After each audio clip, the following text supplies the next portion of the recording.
Hi, I'm Jen. I'm Mike. And today what we're going to do is we're going to cover one of the moves in Sealam Tao that a lot of people, it seems to confuse them as to why they do it or how to do it, okay? Now I'm going to show you the way I was taught by Hawkins Jeung. And that is this move here, okay? And that's when the hand comes up. It's in the second part of your Sealam Tao form, right? That's when the hand comes up, right? And you sink it down. Your hand comes up and sink down, right? Like this, okay? Some styles, they bring it very close to the body, okay? That's the way I was taught. Some styles, they bring it very far out, away from the body. That's okay too. As long as you understand why you're doing it, okay? So this is a great move, and there's a lot of power to it, okay? But you have to learn to do it right. So we're gonna look at some of the little detail, okay? So the first thing is, when you do this part in the form, see my palm is facing parallel to the ground, okay? So make sure you not have lazy wrist, okay? Your hand is awake, okay? Second thing is, when you do this, when your hand comes up, don't allow your shoulder to pop up. I see this a lot. People will come up, they'll bring their hand up, but my shoulder comes up with my hand. Right? See, this shoulder is not higher than this other shoulder. This is not right, okay? So you don't want to do that, okay?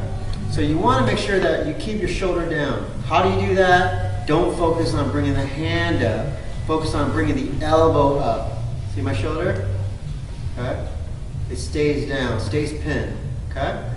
Right? And then from here, you want to push the hand out, okay? Like you're sliding down your side of your body, right? And lock it out. Again, not lazy wrist. I see a lot of people, they do this move, they relax the hand. See, my fingers are pointing down. This is not good, okay? If you do that, you'll feel your outside of your arm, you feel it completely relaxed. You don't want that. If you pull your wrist up, you're gonna feel the outside of your arm get naturally tense. That's what you want. You want this natural wall on the outside of your arm, okay? So from here, bring your hand up, our palm facing down. Keep your shoulder down. Drive not your hand, drive your elbow. Always should be focused on the elbow. Don't focus on the hand. So drive the elbow down. Okay, hand up, drive the elbow down. Okay? Your position, your palms facing parallel to the ground. Okay? Another thing is, very, very important, is to make sure your bottom triangle, okay, is not tense. A lot of people, one is they overdo, okay? They overdo this pigeon toe. They go like this, okay? And they're taught to, do one fist or whatever. This is really uncomfortable, okay? This is really, this is not good for your knees. This is very uncomfortable, okay? You need your slight pigeon toe and bring your knees in and comfortable, okay? Make sure again that your legs are not tense and that your knees, just like you're squatting, okay, a lot of weight, never go past the front of your toes, okay? If they're in front of your toes and my back is straight, and if I look straight down and I cannot see the top of my toes, that means my knees are too far forward, okay? Right? You see this like this, see my knees? I sink, see my knees are ahead of my toes. This is really bad for your knees. It's very uncomfortable, and it's probably the #1 reason why people complain that when they do the Sealam Tao stance, their knees bother them. Okay, it's more than likely it's because your knees are too far ahead. Okay, so your knees can never pass your toes.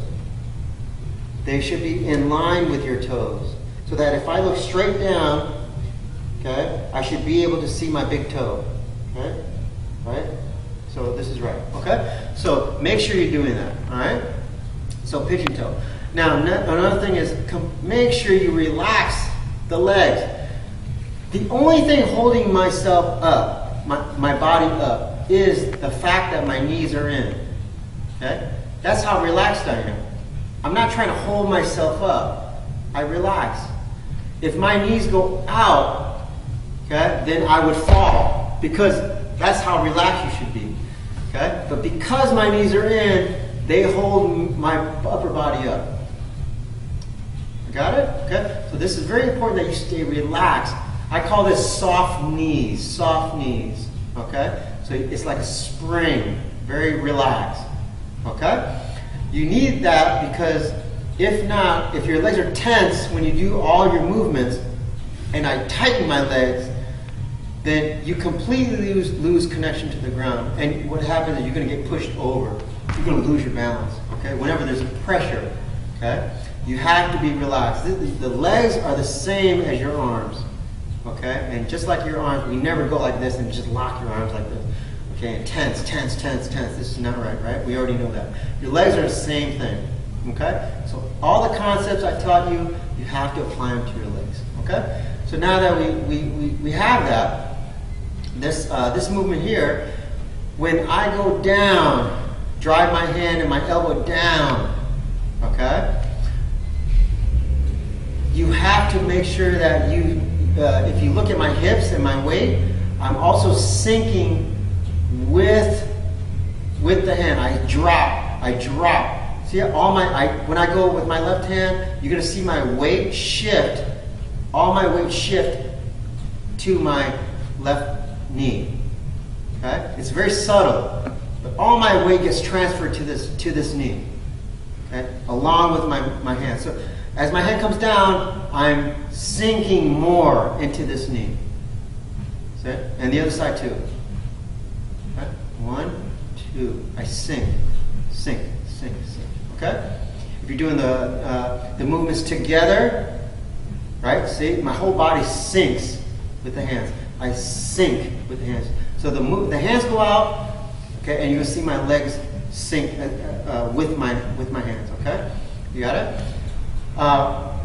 So you need to make sure you do that part of the move too. It's very important, okay? And we're going to get into why you have to do that, okay? But so for now, the left hand comes down, okay? Create this wall, palm up, or my fingers up, my palm facing down, and I sink into this knee, okay? I sink into the other knee, okay? You got it? Make sure your shoulders are not coming up. Now don't forget the concept of anchoring the elbow to the ground, anchoring your knee into the ground. Everything gets anchored. Okay? You got to set the anchor when you're doing this. Okay? Now, we're going to go into why we would do that. There's a lot of reasons why we do this move. Okay? One of the basic reasons is it teaches you to let go, right? The second part of their Sealam Tao form, it's all about letting go. See, you let go of that energy. You don't try to hold it, right? You let go, you let go, you let go, you let go. Okay? You let go of the energy. You let it out. Okay? So it's an important part of that part of the training. Okay? And this also teaches you how to punch correctly. Because from here, I'm doing this movement, okay, of letting go, of relaxing, of locking my arm out, right? And then when you do it in front, if I just take this movement, okay, and I make a fist, see? This is teaching me how it should feel, so that when I punch straight out, it should have the same kind of feeling of letting go. Okay? That's another reason why this is also important. Okay, it teaches you to let go of that energy. Once you punch, you let it go, hit, let it go. Okay? Another good reason for this movement is we know that Wing Chun is a facing art. Okay? If some martial arts like boxing, it's a little bit more sideways, right? Or Taekwondo, they're very sideways, right? Okay? They can get away with this. In Wing Chun, we cannot fight sideways. There's no way. We face the opponent, right? Wing Chun is a facing art. That's why the Sealam Tao, it faces one direction, okay? Now this move, it helps us when your opponent moves and gets to a position where I cannot face them, okay? So in other words, if I punch Mike, okay, and he poks and he wedges and then he lofts and then he moves, I'm not facing Mike anymore. Okay? I'm in a really bad position. Okay? Mike is already trying to eat space. He's trying to cover and he's trying to get into my space. He's trying to throw me out and he's trying to hit me. Okay? So he gets to a position where I am not facing him, but he can face me. He's facing my center. It's great for Mike, bad for me. Okay? So when you get into a position like that, okay, I have to recover I have to be able to turn and face. Okay? But a lot of times trying to turn and face, he's not going to let me. Okay? It becomes very difficult. You can't just turn and face him. Okay? Unless, of course, you're stronger than your opponent. Then you can physically manhandle him. Okay? But a lot of times it's not going to work, right? Because, again, we shouldn't rely on our physical athleticism to make a move work. Okay? So what do? We use this move to buy us time to face. It gives us time to face. Again, this is not the only interpretation. There's a lot of meanings, and we'll get into more and more different interpretations and movement for this particular move. This is just to keep it simple, okay? So from here, I punch Mike. He gets to a position where he is in a good, advantageous position, okay? So right here, right away, I have to get to this position. See that? Okay? Now, what I'm going to do from here is I'm going to drive into Mike, and I'm going to create that wall, okay? Create that wall, and I'm going to go down my body, okay? And that kicks him out. Okay? Just enough time so I can turn and face him again. Okay? You got it? What part of my body is hitting him? It doesn't matter. Okay? You're just trying to create the wall. What's behind this wall is my body structure. Okay? So if I hit him with my shoulder, okay, that's okay. If I hit him with my elbow on the way out, that's okay. If I hit him with my forearm, okay, on the way out, that's okay. Okay? It doesn't matter what part do I hit him, do I push on his arm, do I push on his body, do I push into his groin? I mean, it doesn't matter. Okay? To me, it doesn't matter. Okay? All I'm trying to do is create the space I need, okay, by creating this wall, which is backed up by my body structure. Okay? You got it? So when you're training with a partner, first go slow. Okay? One side's going to punch, I'm going to punch Mike. Okay? I'm going to immediately get to a neutral position, bring my elbow up, okay? Right? And then I'm going to drive, don't use your muscle, but just drive that position down. And Mike's going to feel like he's losing his balance. Okay? And I'm putting all of my weight into that sinking knee on that side. Got it? And then turn and face. Okay? Face your opponent again. Okay? You got it? So practice that a couple of times. Mike will punch me. So Mike's going to do the move. I get in, I touch. See, I get close. Mike has to immediately get his hands up, right? And then he brings his body, his arm down. That's it. You got it? Okay. Make sure you don't pivot. See? Don't pivot. Do the form. Right? Just like you're doing the form. Just pretend like your opponent's not there and just do the form. Okay? So Mike's going to punch. I get to here. I get close. Mike creates the space he needs by bringing his arm up and then push it out. That's it. You got it? And then face again. Okay? So practice that both sides and do it with a lot of control. Okay? And you're going to find that the more the person pressures you, the easier it is to push him out. Okay? So practice it slow, okay? Then you want to practice a little bit of timing, okay? A little bit of timing. So if I punch and Mike goes to go around, I don't want to take my time bringing my hand up and then go like this. And see how now I'm going to add a little step. This is the footwork. See, I drive into Mike, okay? How much you want to get them out is how much do you step in. That's the same with a punch. How bad do I want to hurt my opponent is how much do I want to step in. How much you step in is going to dictate how much you're going to hurt your opponent. Okay? It's the footwork. Okay? So here, I mean, you don't want to hurt each other, but just take that small step when you see her. Get to my side. Okay? Okay, I'm here, I get set, I take a small step into mine, see? With my same side that he's pushing on, right?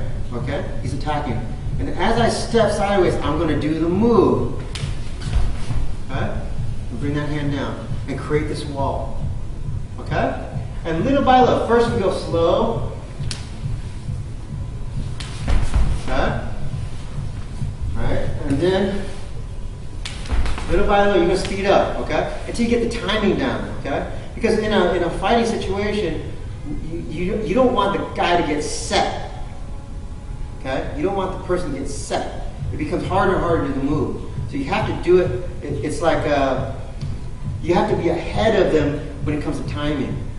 Ahead of them. What does that mean? It's like Mike is trying to, let's say he's trying to touch my hand, right? But I'm leading, see? He thinks he can touch it, I just keep just ahead of him. I make him chase. So his timing is just off, okay? I'm ahead of him just slightly, okay? So from here, Mike comes in and punch, or I'm sorry, I come in and punch, right? And Mike gets to my side, and I immediately want to do that move, okay? So I stay ahead of him just slightly, okay? If I do it to Mike punches, right? And I come in, yeah, he creates that wall, okay? Then he can turn to face me right away, okay? It gives him just enough time to get his center line back, okay? And to be able to face me again, okay? This happens a lot too when the person, he's very fast, he's very good, okay? I come in and punch, right? Mike's in a stance, I come in and punch, but I start to cut into an angle. So I come in this way, see? Okay, and I'm very fast. And Mike's punching, I punch, see, he's like this, and he gets to my side, see? He's too fast for me, okay? He's too fast. Then right away, I do that move, okay? You got, in other words, once somebody gets off center line, he has your center line, you have to immediately get to this move, okay? So from here, right, Mike's punching me, right? He gets to my side, I have to immediately get to that position so I can face him again, okay? You got it? So this move here, okay? Right here, this is really good for regaining your facing opponent, okay? Again, it's not the only move, okay? It's not the only way to do that move, okay? I can also do it, Mike grabs my arm, okay? Same side, yeah, see? He grabs it very tight, okay? I bring my hand up, turn sideways and push him out, okay? See? So there's a lot of other meanings for this, okay? If Mike he grabs my wrist, I go to tansao, right? I go to attack. See, he changes his grip. That's another reason why I would do it. Right? He comes in, right? I tan, he changes his grip. Now you see the move again, right? So we also use it a lot for people who like to grab your wrist, okay? So we'll get, like I said, we'll get into more and more down the road. But this gives you something to play with, something to practice, okay? And it also gives you an idea of why you do this move in form, okay? So practice, and Mike and I and Brooke, we'll see you next time. Thank you.